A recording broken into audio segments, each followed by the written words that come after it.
Hello, my name is Taranay, and today I'd like to share with you a couple of pointers to help boost your score in the IELTS test, focusing on grammar.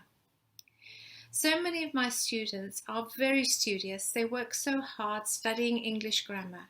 They can do exercises and get 100% right.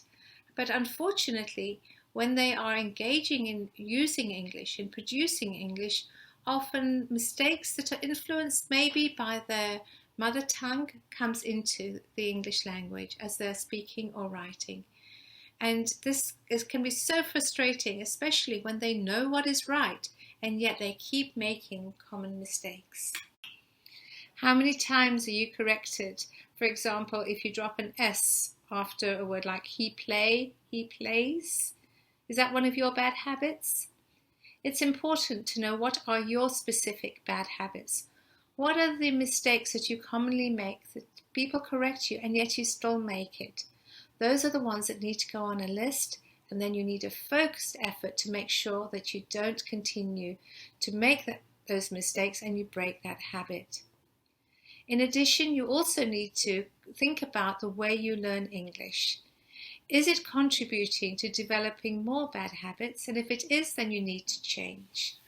Let me give you some suggestions that I have found work really well with my students.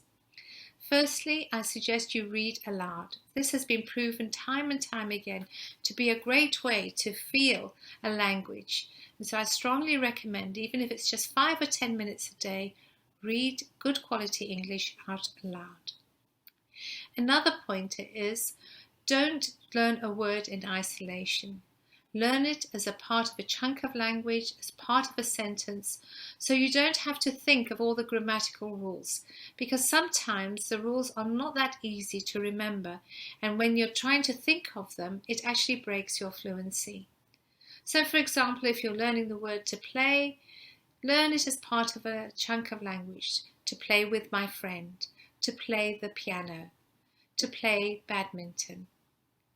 That way you don't have to think, what is the preposition? What is the structure that I'm going to use depending on who or what it is that I'm playing with?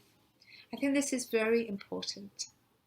Another one that I suggest is that you write 5 to 10 minutes freely, like in a journal, about whatever you want to write, and review what you have written and see, are you still making those mistakes, or are those mistakes getting fewer and fewer over time?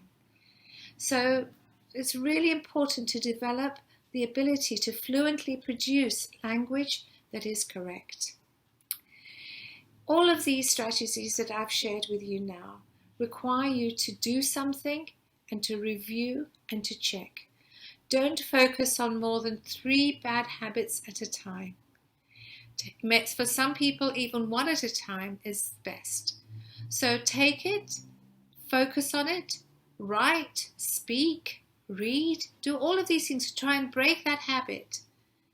And when you feel confident, you can then go on to the next one. So much of the English language is governed by rules, and a lot of it is not. There are many exceptions. So trying to learn natural English is very important for you to score well in the IELTS test. If you'd like further information or support to help you boost your score, please click on the link below, and I'd be happy to share with you a 15-minute consultation to understand what your needs are and how I could help you. Thank you for taking the time to listen. Bye.